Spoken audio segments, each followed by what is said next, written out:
Di Swedia seorang kalau hamil, begitu mulai pertengahan hamilnya disuruh istirahat. Gaji diberikan terus. Begitu menyusui, selama masa menyusui, dia diberikan gaji penuh, diizinkan untuk tidak bekerja. Kenapa? Karena anak yang dikandung dilahirkan, anak yang kelak akan menjadi apa? Orang yang akan mengemban amanat di masa akan datang.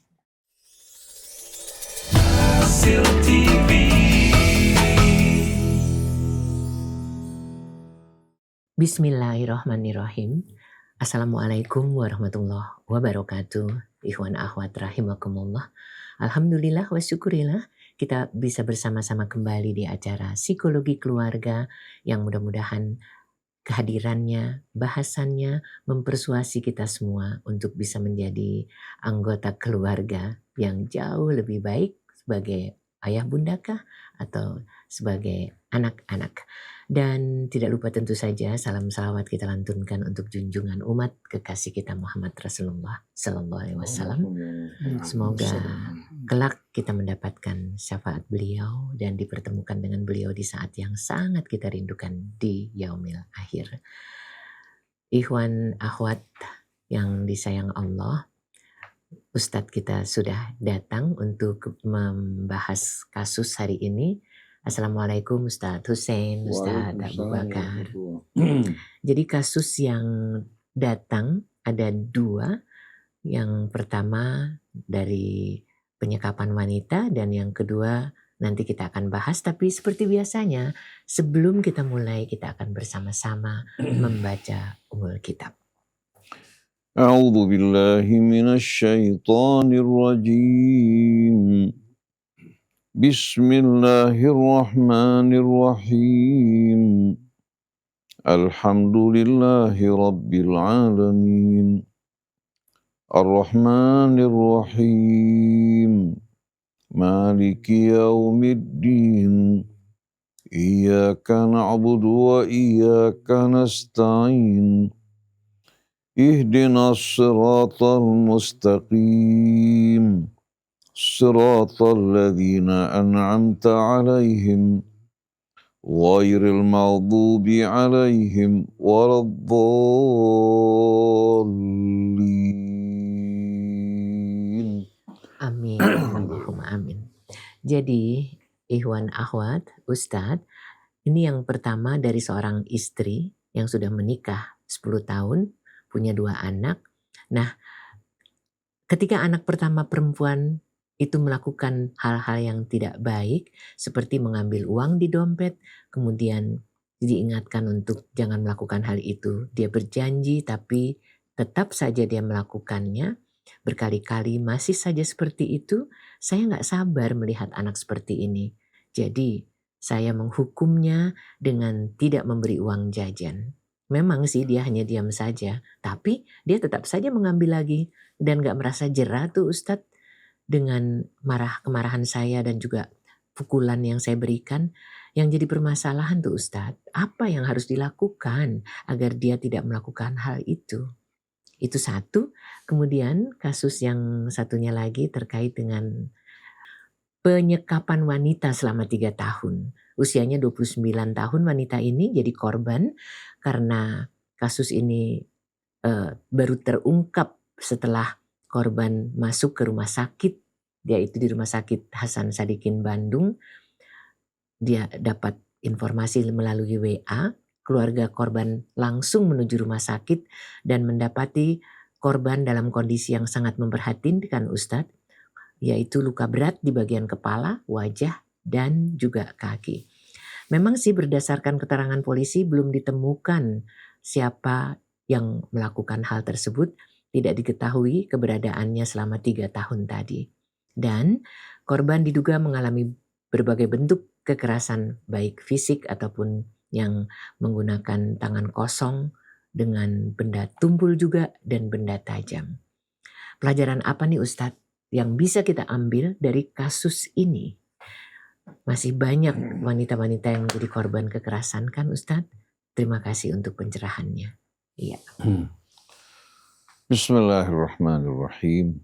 Alhamdulillahi rabbil alamin. Hamdan katsiran tayyiban mubarakan fih kama yuhibbu rabbuna wa yarda. Allahumma salli wa sallim wa barik ala abdika wa rasulika Sayyidina wa nabiyina Muhammadin wa alihi wa sahbihi wa sairina ala nahjihil qawim ila yaumiddin. Subhanaka la ilma lana illa ma 'allamtana innaka antal alimul hakim.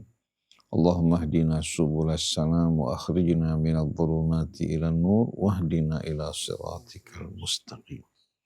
Amma ba'du, ikhwan akhwat, pendengar pemirsa yang dirahmati Allah, Ustaz Abu Bakar Baraja yang setia menemani kita dengan senyumnya yang menyejukkan, begitu juga Ibu Nur Nuning yang membawa cahaya ya pada majelis kita dengan izin Allah.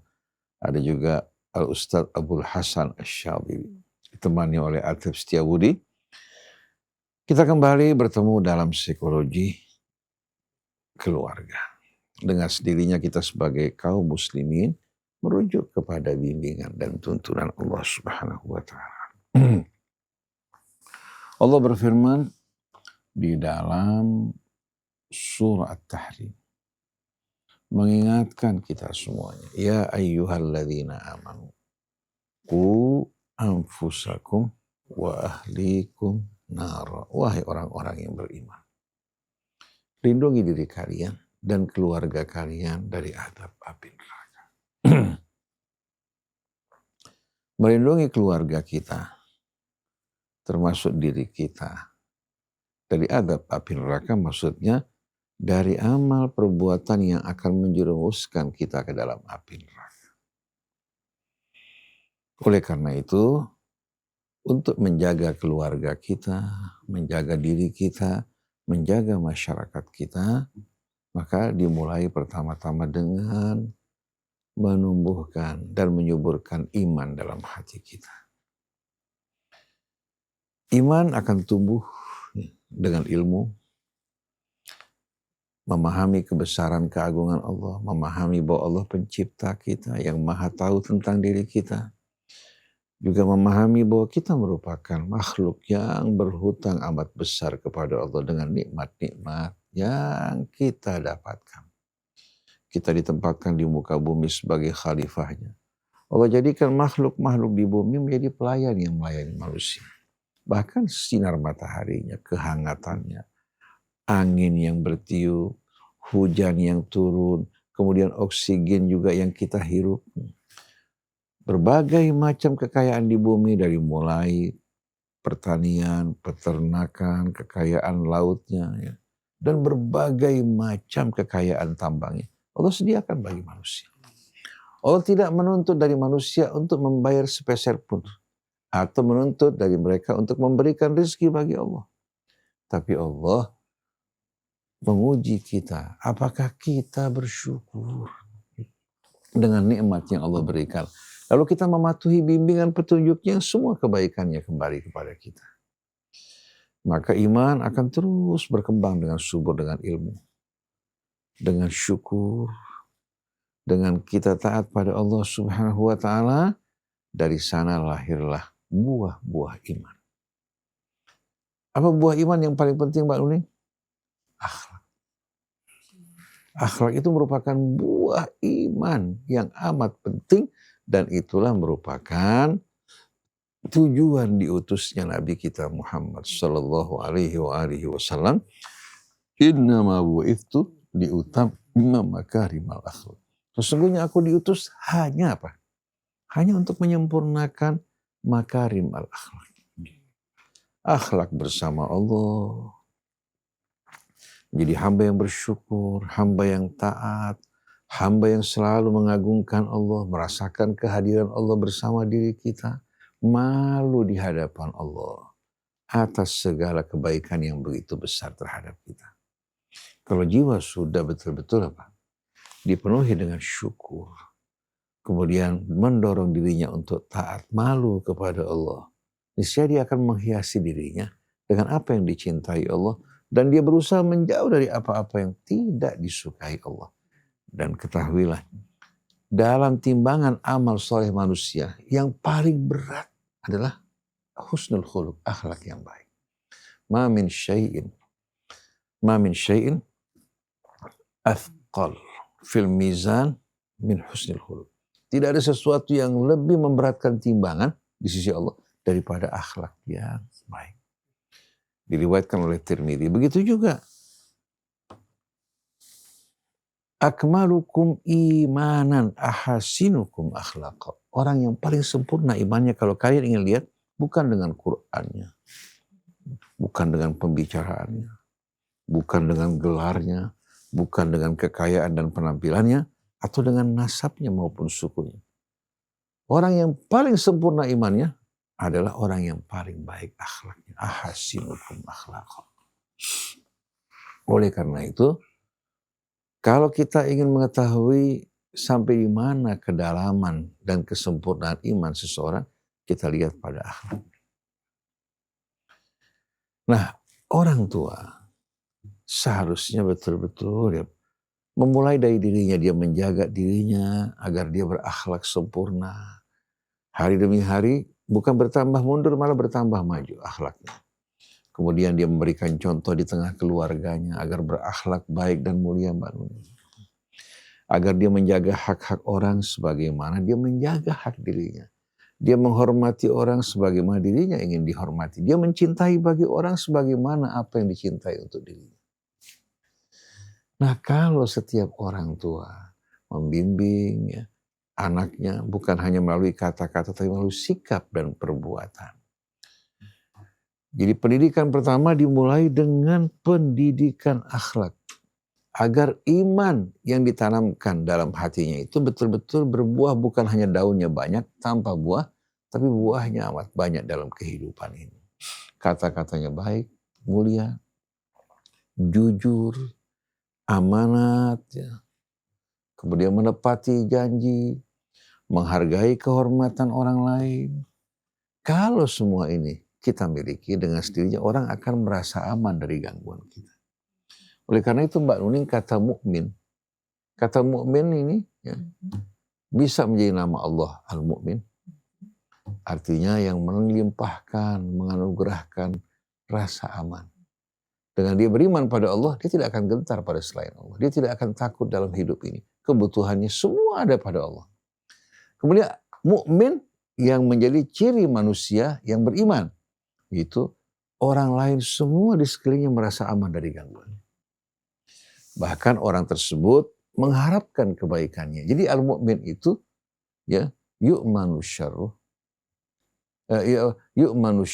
wa yurja khairuhu.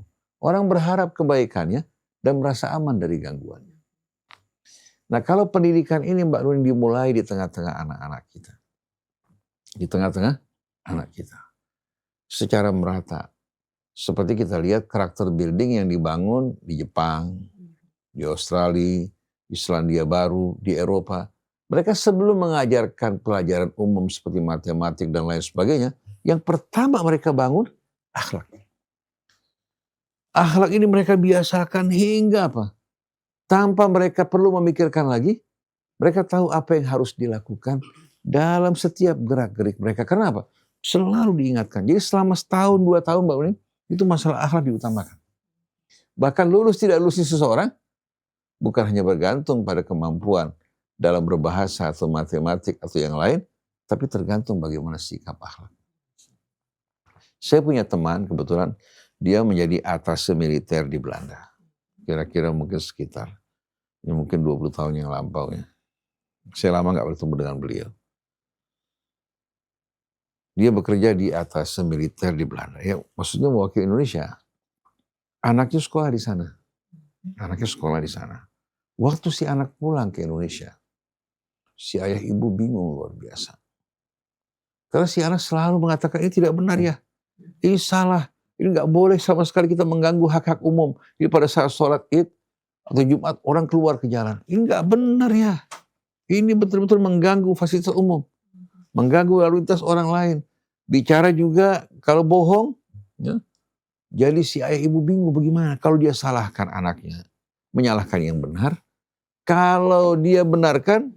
Si anak bagaimana akan hidup di tengah-tengah masyarakat Indonesia yang semuanya boleh. Jadi bagaimana mereka dari mulai kanak-kanak membangun karakter yang sehat dan baik.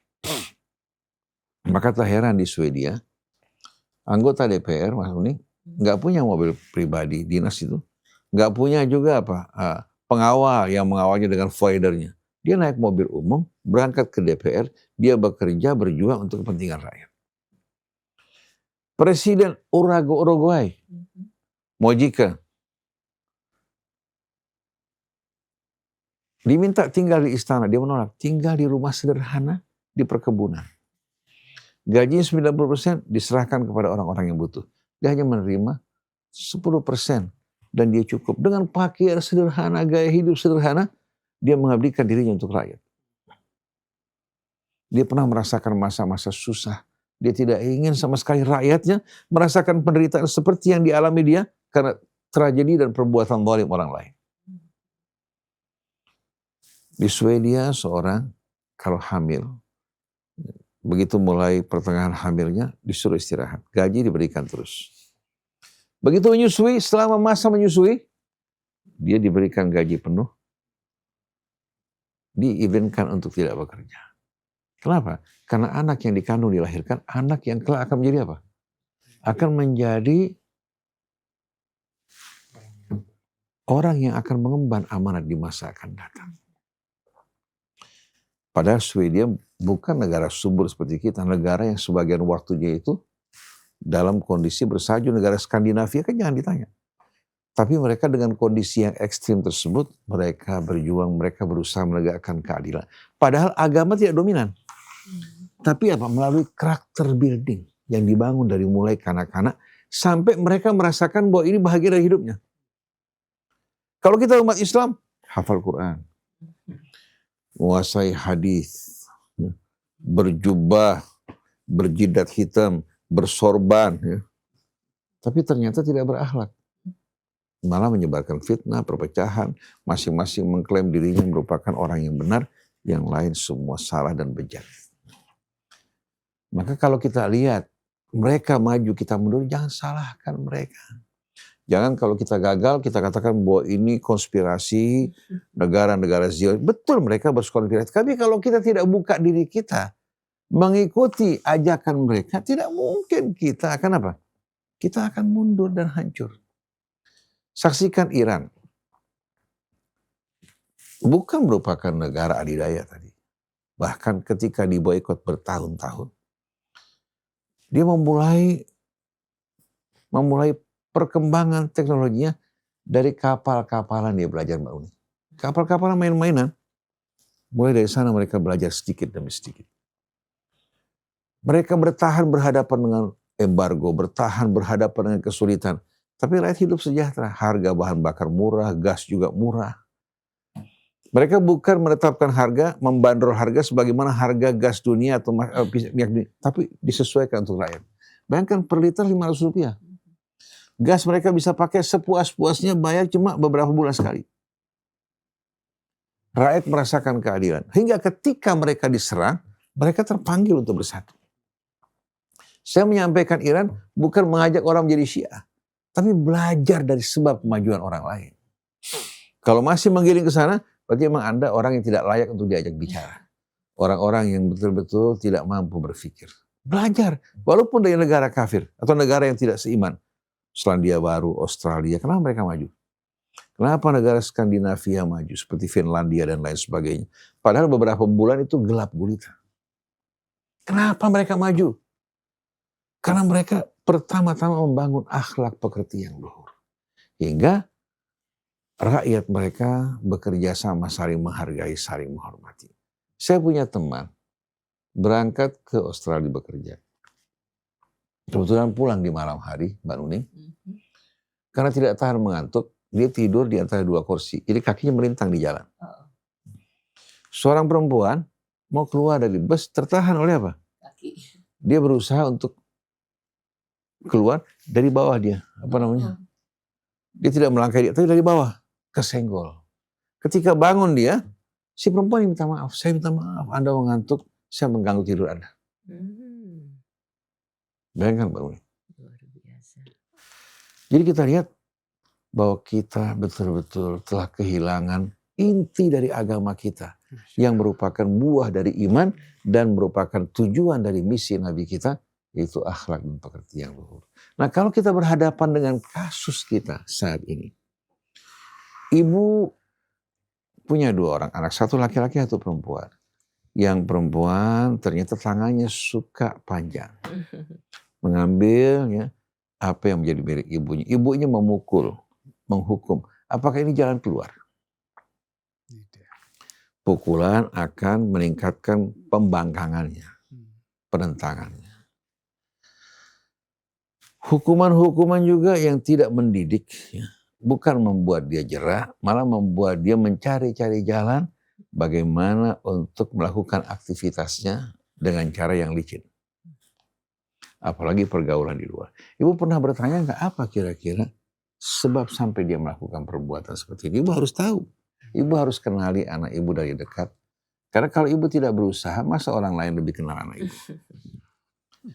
Ibu perhatikan nggak bagaimana pergaulannya di luar? Apalagi zaman sekarang kan terjadi persaingan pada anak-anak yang masih puber. Pada anak-anak usia SMP, SMA, itu anak ingin menonjol di antara teman-temannya. Nah, kalau teman-temannya punya uang, berjajan, punya ini, punya itu, sedangkan anak ibu tidak punya kemampuan tersebut, dia akan berpikir kalau tidak ada jalan yang baik, yang benar, dia akan tempuh jalan yang salah, mengambil uang orang tua. Yes, betul. Oleh karena itu, ibu harus selalu betul-betul dekat dengan anak. Mengingatkan kepada anaknya. Pada saat kita susah bersabar, pada saat kita mampu, kita nikmati nikmat Allah sambil bersyukur. Kamu jangan tergiur pada teman-teman kamu yang nampak mereka itu kelihatan bersenang-senang dengan apa yang diberikan orang tua. Itu bukan hasil kerja mereka. Dan kebiasaan seperti ini kebiasaan yang tidak sehat. Pada saat si ibu atau orang tua punya, dia hidangkan buat anaknya apa yang pantas. Kemudian pengaruh gadget. Pengaruh gadget ini Mbak Nuning luar biasa. Kenapa banyak anak-anak melakukan tindakan-tindakan ofensif yang ekstrim? Padahal orang tuanya cukup baik. Lingkungan juga cukup baik. Kenapa? Dia menyaksikan tontonan film. Baik itu kekerasan.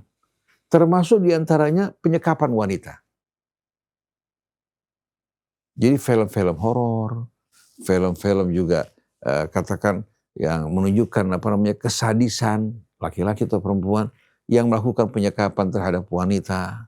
Terkadang hanya karena disakiti ditolak, terkadang karena dia punya hiperseks, dia perlakukan wanita dengan perlakuan-perlakuan yang tidak baik. Ini berbagai macam sebab dari tontonan yang disaksikan. Itu berdampak negatif pada dirinya. Kalau orang dewasa masih bisa menimbang. Tapi kalau anak kecil yang sedang tumbuh, masa-masa puber, syahwatnya sedang bergelora. Dan dia minder untuk mendapatkan teman perempuan, ya, karena dia merasa dipandang remeh. Mungkin karena latar belakang tidak punya uang, atau karena latar belakang katakan keluarganya yang tidak punya. Itu bisa aja menyebabkan akhirnya laki-laki yang minder ini berubah menjadi laki-laki yang apa? Yang melakukan tindakan apa? Karena begitu tertekan jiwanya, dia nggak mampu secara baik berinteraksi dengan teman-temannya, melakukan pendekatan dengan cara baik karena rasa minder, akhirnya mengakibatkan ledakan. Akhirnya mendorong dia untuk melakukan tindakan-tindakan apa? Kejahatan. Biasanya yang melakukan penyiksaan seperti ini, penyekapan orang-orang yang mengalami gangguan jiwa. Mengalami gangguan jiwa, mengalami trauma. Dia tidak mampu lakukan ya, hal-hal yang baik, yang sehat, dengan cara yang baik, dilakukan cara-cara yang buruk. Dan ini sering terjadi. Laki-laki yang direndahkan oleh seorang wanita. Perempuan mengatakan, kalau di dunia tidak ada manusia, kecuali hanya engkau, saya lebih suka menikah dengan seekor anjing. Itu ucapan yang menyakitkan ini, membuat si laki-laki menyimpan dendam yang luar biasa. Apalagi si perempuan dari kalangan mampu berkumpul bersama teman-temannya juga yang mampu. Akhirnya dia menyimpan dendam kebencian. Satu hari dia punya kesempatan, dia culik wanita yang disekap, bahkan ada yang dikubur hidup-hidup. Oleh karena itu, hendaknya perempuan-perempuan juga menjaga omongan mereka. Mereka berakhlak baik. mereka juga berdoa kepada Allah memohon perlindungan. Karena yang bisa melindungi anak-anak kita, termasuk kita, hanya Allah Subhanahu wa Ta'ala. Jadi orang tua di samping mendidik anaknya berakhlak baik, menghormati orang lain, menjaga lisannya, mendidik dirinya untuk selalu berdoa, sehabis sholat, bangun di waktu malam, mohon pada Allah. Karena cara-cara seperti ini akan membuat dia dicintai Allah, Allah lindungi dia, dan dicintai, dihormati oleh manusia. Dan hendaknya wanita-wanita yang di bawah umur ini, orang tua jangan pernah sama sekali mengabaikan pengawasan, pergaulan dia, lingkungan dia. Dan ingatkan perlakuan-perlakuan yang berbahaya buat dirinya. Jadi wanita kalau sudah mulai berkembang, jangan bergesekan dengan laki-laki. Jangan laki-laki dibiarkan memegang tubuhnya, ya, dan lain-lain sebagainya. Artinya jangan sampai dibiarkan. Karena kalau ini dibiarkan, lama-kelamaan berdampak negatif pada si wanita tersebut. Begitu juga kepada pelaku. Kan kadang-kadang mereka menutupi gerak-geriknya dengan apa? Dengan alasan-alasan sayang dan lain sebagainya. Padahal orang ini mengalami kelainan. Kita lihat penyakit pedofilia dan lain sebagainya kan berkembang saat ini. Bahkan pemerkosaan terhadap anak-anak laki-laki yang melakukan adalah orang-orang yang kita nggak sangka-sangka sama sekali. Laki-laki melakukan pencabulan terhadap anak kecil. Oleh karena itu di samping pendidikan akhlak, penegakan hukum betul-betul harus tegas. Kalau dibiarkan, tidak akan menimbulkan efek jera. Oleh karena itu pencabulan terhadap anak-anak kecil atau pencabulan terhadap wanita, itu seharusnya hukumannya mati. Bukan hukuman cambuk, tapi hukuman mati. Apa? Kalau zina itu suka sama suka. Artinya orang berzina, baik dia dengan pelacur atau dengan teman wanitanya, atas dasar suka sama suka tanpa paksaan. Oleh karena itu hukuman zina itu dikenakan 100 kali cambukan apabila terbukti dengan 4 orang saksi yang adil. Kalau tidak dapat dibuktikan, maka ingatkan dia untuk beristighfar. Untuk mohon ampun, bertobat dari kesalahannya. Tapi kalau mencabuli orang, itu traumanya luar biasa. Sampai sepanjang hidupnya dia mengalami trauma. Oleh karena itu, hukumannya hukuman al-ifsad fil ard. Orang-orang yang melakukan kerusakan di muka bumi. Jadi yang melakukan pencabulan, yang menimbulkan trauma berat, bukan hanya pada anaknya, pada orang tuanya juga. Dan pada masyarakat. Ini penyekapan menimbulkan takut enggak? Menimbulkan ketakutan kan?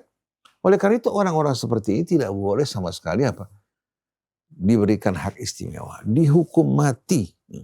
Agar menimbulkan efek jera buat orang lain. Bukan karena kekejaman, biasanya 1 kali 2 kali hukuman akan membuat masyarakat dan umat berhenti melakukan perbuatan tersebut. Oleh karena itu pada masa Nabi, dalam riwayat sepanjang Nabi itu pemerintah, begitu juga diikuti oleh para sahabatnya, hanya 6 kasus perzinaan yang dihukum. 6 kasus perzinaan. Orang berhati-hati. Sewaktu saya di Mesir, itu kalau perempuan keluar malam hingga pukul 12 malam, tidak ada yang berani ganggu sama sekali. Beda dengan kondisi Mesir sekarang. Ketika kita saksikan bagaimana satelit-satelit terbuka untuk menyaksikan film-film yang vulgar, film-film yang berbahaya terbuka buat rakyat Mesir cuma melalui parabola, tanpa harus bayar. Sampai kita saksikan pria sama wanita bisa berciuman di mall. Yang dulu tidak pernah ada. Dulu kalau ada laki-laki sama perempuan tertawa-tawa di jalan, ada namanya polisi adab. Yang Anwar Sadat mulai. Itu langsung ditangkap. Diberikan peringatan. Jam 12 malam perempuan keluar. Kenapa? Karena kalau sampai dia berani memperkosa, hukumannya mati. Jadi karena hukuman yang berat, membuat apa? Orang khawatir dan takut. Ini bukan berarti kejam, tapi hukuman sifatnya itu pertama menimbulkan efek jera, kedua menjaga kehormatan orang-orang yang tak berdosa, yang ingin menjaga kesucian kehormatan mereka. Ini sampai iman, pendidikan akhlak yang buah-buahnya begitu indah, harus betul-betul kerjasama antara negara dan rakyat masyarakat. Oleh karena itu, kenapa ada amar ma'ruf nahi mungkar? Supaya kalau ada yang ganjil, bersama-sama masyarakat mengingkari perbuatan tersebut. Hingga dia merasa perbuatannya salah. Tapi kalau masyarakat mendiamkan, membenarkan, apalagi merestui, seperti ketika menganggap LGBT merupakan hak asasi manusia. Mereka menganggap LGBT itu merupakan varietas seksual, bukan penyakit jiwa. Ini kejadian. Jadi kita lihat bagaimana mereka memandang LGBT, pergaulan homoseksual dan kaum lesbi ini merupakan varietas seksual dan merupakan hak mereka untuk melakukan, bukan gangguan jiwa. Jadi dengan pendidikan iman, akhlak yang dibiasakan orang tua, lingkungan yang sehat melahirkan opini yang sehat. Dan film-film yang berkembang baik melalui YouTube, melalui juga katakan sinema, itu harus betul-betul film yang sifatnya mendidik, yang buruk harus dihindari. Yang menarik Cina. Cina itu negara yang betul-betul memprotek hal-hal semacam ini untuk tidak disaksikan oleh rakyat. Hingga etos kerja mereka meningkat, pergaulan mereka juga semakin baik. Ya. Pada jumlah penduduk mereka kan 1 miliar lebih. Bayangkan coba. Tapi mereka berhasil mengubah Cina yang tadinya merupakan negara candu, negara seks, negara minuman bebas ya. Ternyata sekarang berubah. Tidak ada YouTube di Cina. Tapi mereka punya apa? Punya pengganti YouTube. Itu semua yang bermanfaat untuk rakyatnya, ya mereka sajikan, sedangkan yang tidak baik mereka filter. Mereka menggunakan YouTube juga, tapi menyaring. Mereka saring yang dianggap apa? Kemudian mereka juga punya apa? Punya juga berbagai macam provider yang menyajikan hal-hal yang sifatnya pendidikan. Jadi kalau kita mau menyaksikan YouTube misalnya nggak ada sama sekali. Jadi hal-hal yang bisa merusak rakyatnya semua dijauhkan. Bahkan kampanye anti rokok itu berkembang dengan pesat sampai apa Kak? Jumlah perokok dari hari ke hari menurun. Indonesia meningkat. Ini menunjukkan bahwa kita ini mayoritas beragama Islam, tapi iman belum tumbuh di hati kita. Dari iman akan muncul nanti akhlak pekerti yang luhur. Bukan hanya tata krama, bahasa yang manis seperti orang-orang bilang Indonesia rakyatnya santun. Tapi pemimpinnya amanat, jujur, tidak korupsi, menepati janji. Ini akhlak. Tapi kalau bahasa basi, kata-kata yang baik dan santun, itu bisa aja casing yang menutupi kebusukan akhlak seseorang. Jadi betul-betul kita harus serius mendidik akhlak bangsa kita. Yang beragama Kristen, mereka fokus mendidik akhlak pada pemeluknya. Yang beragama yang lain pun demikian. Dan kalau kita lihat orang-orang Buddha, itu memperhatikan berbagai macam nilai-nilai universal dan ujar-ujar yang membimbing mereka untuk apa? Untuk bisa betul-betul berakhlak baik. Jadi kesimpulannya, tidak sama sekali bermanfaat orang yang beragama, tapi akhlaknya buruk, malah dia akan menodai agamanya. La dina liman la akhlaqalah. Tidak ada agama bagi orang yang tidak memiliki akhlak. Begitu juga la dina liman la akhlaq. Tidak ada agama pada seorang yang tidak berakal. Jadi antara iman, akal, dan akhlak merupakan kesatuan yang tidak dapat dipisahkan. Oleh karena itu kita perlu mengingatkan diri kita. Berhadapan dengan kejadian anak ibu. Ibu harus akrab dengan anak ibu. Harus mengetahui kenapa sampai dia melakukan hal ini. Ibu ajak dia berdiskusi. Berdialog. Kita kalau disentuh oleh orang tua kita. Oleh ibu kita. Dengan bahasa yang baik. Dengan mengajak dia berpikir. Itu hati kita dulu. Kita akan merasa malu menyesali perbuatan kita. Dan hibur. Kamu wajar kalau melakukan hal ini karena dasar kebodohan. Tidak tahu sebabnya. Tapi kalau kamu biarkan kamu bergaul di luar. Ini menunjukkan kamu lebih baik dari teman kamu. Bukan dengan cara ini. Dengan belajar, dengan ilmu, dengan akhlak. Kamu bisa mengalahkan mereka. Berikan cerita-cerita pengalaman yang berguna buat dia. Jadi orang tua harus tahu betul apa yang menyebabkan anak melakukan perbuatan seperti ini. Bisa aja teman-teman yang menyuruh karena ingin disayang oleh teman, dia mencuri supaya bisa membelikan rokok teman, ada yang membelikan. Ini kenyataan. Kita anak kecil itu ingin dihargai oleh apa? Oleh teman-teman kita. Jadi masalahnya ibu tanamkan yang baik buat anak-anak ibu. Kemudian dekat dengan anak. Biarkan dia terbuka. Kalau dia berbuat kesalahan, berikan pintu maaf yang seluas-luasnya. Ingatkan padanya, kamu tidak hina karena kamu melakukan kesalahan.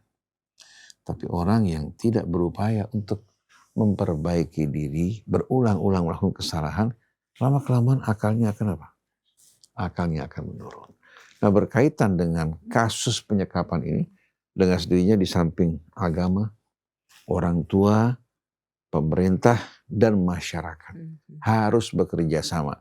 Kalau tidak, mustahil kasus semacam ini bisa dihindari. Maka kita berharap menghimbau para ulama, para ustadz, para cendekiawan, tokoh masyarakat. Coba mari bersama-sama. Kalau kita biarkan hal ini terjadi, kita berdiam, besok akan mengenai kita. Besok akan menimpa keluarga kita. Tapi kalau kita serius melakukan perbaikan, wa tawassaw bil haqqi wa tawassaw bis sabri, insyaallah kasus kejahatan semacam ini akan dapat dihilangkan atau tidak, diminimalisir. Dan ingat, jangan pernah lepas. Hendaknya kita selalu berdoa. Doakan diri kita, anak kita. Dan cara-cara memukul, cara-cara yang kita anggap tidak sesuai untuk pertumbuhan anak pada masa kini. Ini cara-cara yang tidak dilakukan Rasul, tidak dilakukan keluarga Rasul, tidak dilakukan juga oleh sahabat-sahabat Rasul. Yang melakukan biasanya masyarakat jahiliyah. Jadi kerasnya orang tua seperti ini merupakan hal yang tidak tepat, tidak akan menyelesaikan persoalan, malah akan menambahkan pembangkangan bagi anak-anak kita. Kebencian yang bisa mendorong mereka melakukan perbuatan-perbuatan yang lebih buruk lagi. Seperti kasus seorang anak bisa membunuh ibunya sendiri. Hanya karena apa?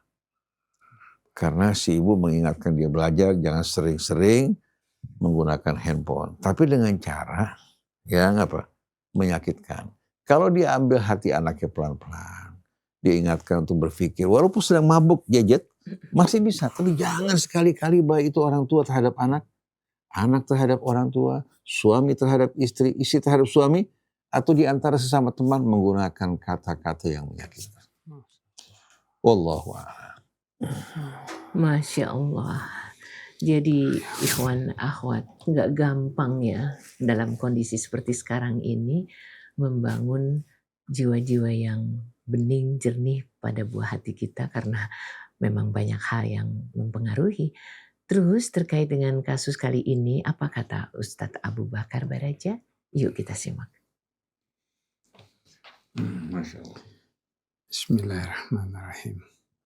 Assalamualaikum warahmatullahi wabarakatuh. Waalaikumsalam. Waalaikumsalam warahmatullahi wabarakatuh. Alhamdulillah. Kalau kita ingat, begitu banyaknya kekasih Allah yang selalu dekat kepadanya. Kekasih Allah yang selalu bisa mendekatkan dirinya karena ada ucapan yang ringan tapi berat, yaitu Alhamdulillah. Ketika kita mengucapkan Alhamdulillah, bagaimana Allah memberikan syukurnya kita kepada hamba yang benar-benar bersyukur. Jadi kekasih Allah itu selalu berharap mensyukuri nikmat-nikmat yang datang kepada dirinya. Yang selalu dia memperoleh apa yang membuat dirinya mendapatkan suatu hadiah yang besar. Dari siapa? Dari Allah. Kenikmatan-kenikmatan yang selalu dia harapkan, dia selalu mengatakan dari Allah. Ketika itu, kita bisa perhatikan ketika seorang anak, ya kurang lebih usianya 9 tahun. Dia bisa mengambil uang di dompet ibunya. Dengan mudah dia mengambil di dompet ibunya.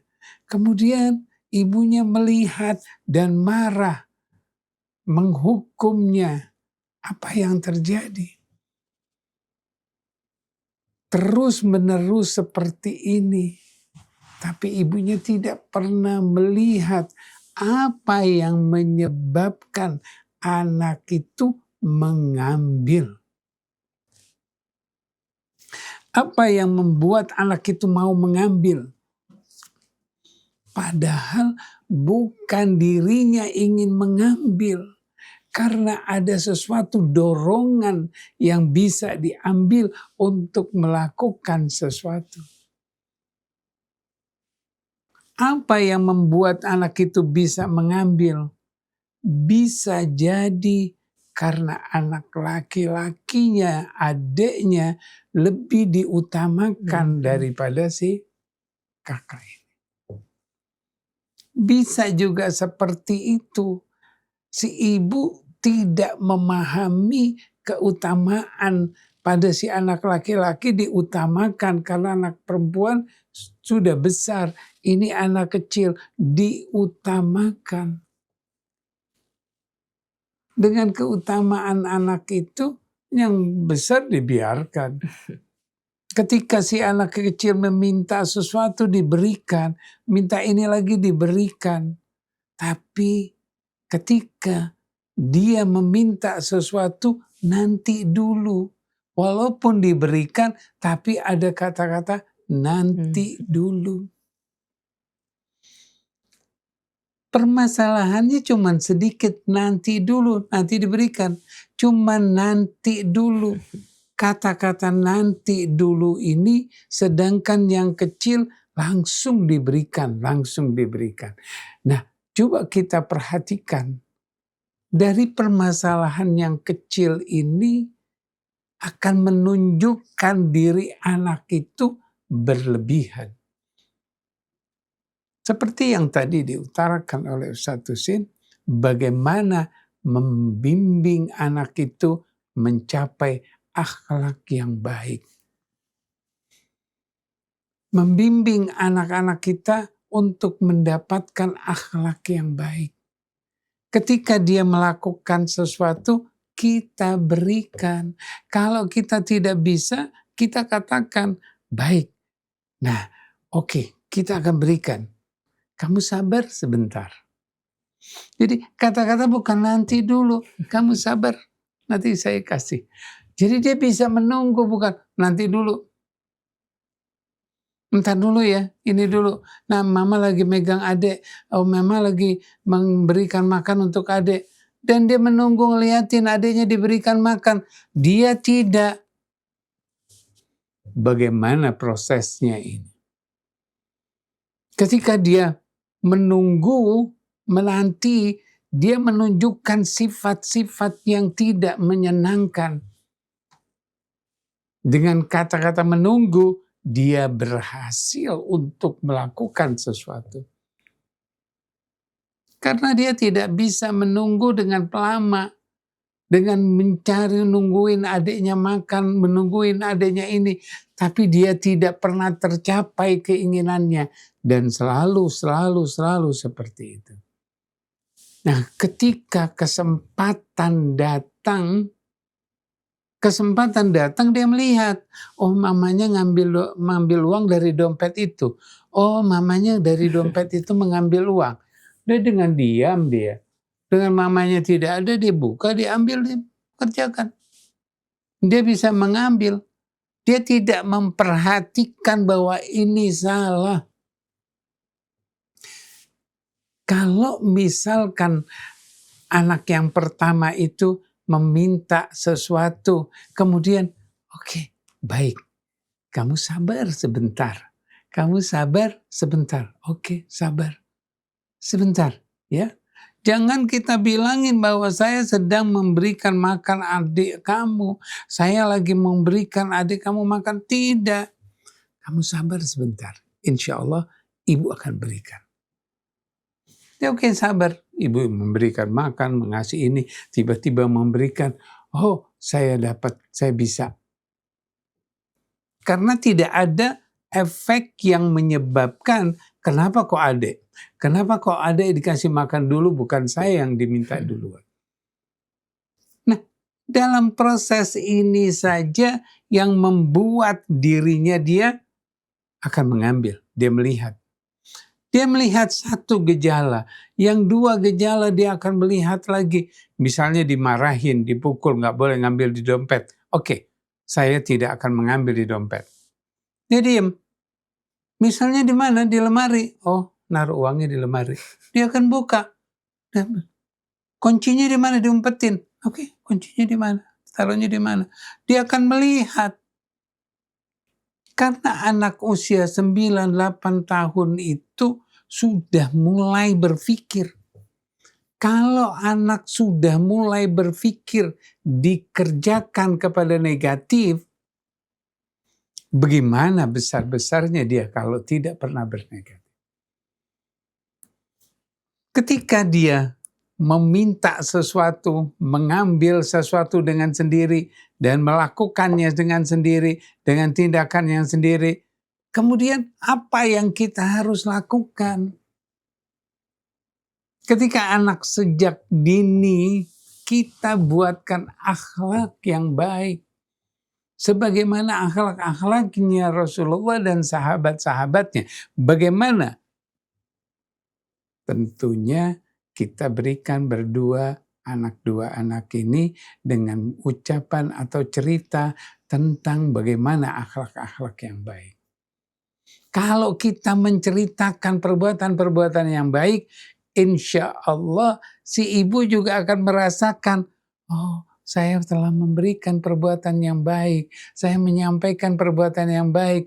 Maka ketika dia meminta sesuatu yang gak bisa langsung dikatakan, tunggu sebentar. Oke, maaf, tidak kata tunggu. Sebentar. Insya Allah ibu akan kasih, mama akan berikan. Jadi nggak pakai kata-kata tunggu, nanti dulu. Kata-kata tunggu dan nanti dulu itu berat buat dia. Dia harus menungguin. Aduh ini lama banget. Baru 5 menit, baru 3 menit itu sudah lama. Waktunya akan berbagai. Karena dia waktunya begitu lama. Begitu lama waktunya dia sehingga wah enggak mantep, enggak enak. Dia merasakan waktu yang begitu lama, akhirnya dia ambil. Dia melakukan sesuatu yang tidak baik. Perbuatan-perbuatannya dia itu akibatnya. Coba kalau kita renungkan sejak kecil, coba kita berikan sama-sama bagaimana adiknya, kakaknya, suatu hal yang baik, berbagaimana akhlak, bagaimana bicara yang membuat dirinya adalah kebaikan. Dengan seperti itu akan membuat dirinya kuat. Dan kalau tidak dari kecil dia diteruskan, dimarahin, dia besar sedikit SMP, SMA, terus dia marah, dia akan berpikir sampai dia kuliah, sampai dia menikah, dia akan berpikir negatif. Jadi anak itu yang membuat orang-orang yang negatif. Kalau dia sudah berpikir yang negatif, dia akan melakukan sesuatu yang negatif, maka perbuatan-perbuatannya itu teruskan negatif. Bisa nanti SMP dia cuma ngambil barang orang, lihat ini ada orang punya. Dia nggak sengaja dan orang bilang, kok diambil? Oh iya enggak, cuma pegangan doang. Padahal dia akan ambil. Kalau nggak ketahuan dia terus. Tapi kalau ketahuan, oh iya. Sampai besar. Dan sampai besar itu dia akan memunculkan korupsi. Tindakan-tindakan yang kecil. Tindakan-tindakan semuanya. Tindakan-tindakan yang negatif. Jadi perbuatan-perbuatan negatif itu yang membuat kecelakaan buat dirinya dia. Nah, coba kita perhatikan yang kedua. Bagaimana kok orang itu bisa disekap? Bagaimana orang itu diambil, diculik? Kalau tidak dilakukan perbuatan yang positif. Kalau orang itu benar-benar melakukan perbuatan yang positif, yang benar-benar bertindak baik, insya Allah tidak ada orang yang jahat pada dirinya. Karena ketika kita berbuat baik, ketika kita melakukan akhlak dari kecil sampai besar, sampai umur 29 tahun, berbuat yang baik, insya Allah Allah akan jaga dirinya dari perbuatan-perbuatan yang tidak baik. Oleh karena itu, kenapa kok dia disekap dan sebagainya? Wallahu alam apa yang terjadi pada diri anak itu. Yang penting bahwa sejak kecil, sejak mulai besar, dia dilakukan perbuatan negatif seperti itu. Tapi kalau dilakukan akhlak-akhlak yang baik, insya Allah kita tidak akan pernah dapat perbuatan seperti ini. Jadi yakinkan bahwa perbuatan-perbuatan yang positif, perbuatan-perbuatan yang baik, insya Allah akan menjadikan yang baik juga. Insya Allah. Masya Allah. Jadi ikhwan akhwat, membangun karakter yang baik, akhlak yang baik, kayaknya sesuatu yang harus terus diperjuangkan. Ustadz Husein, closing idea, waktunya sudah habis. Bismillahirrahmanirrahim. Ada seorang penyair yang bernama Syauqi yang dibuang ke Andalusia oleh Inggris. Dia mengatakan innamal umamul akhlaqu ma baqiyat fa in hum dhahabu dhahabat akhlaquhum. Fondasi dan pilar satu bangsa adalah akhlak. Apabila akhlaknya rusak bobrok, maka negara tersebut dipastikan dalam keadaan hancur walaupun menguasai sumber kekayaan alam yang amat baik.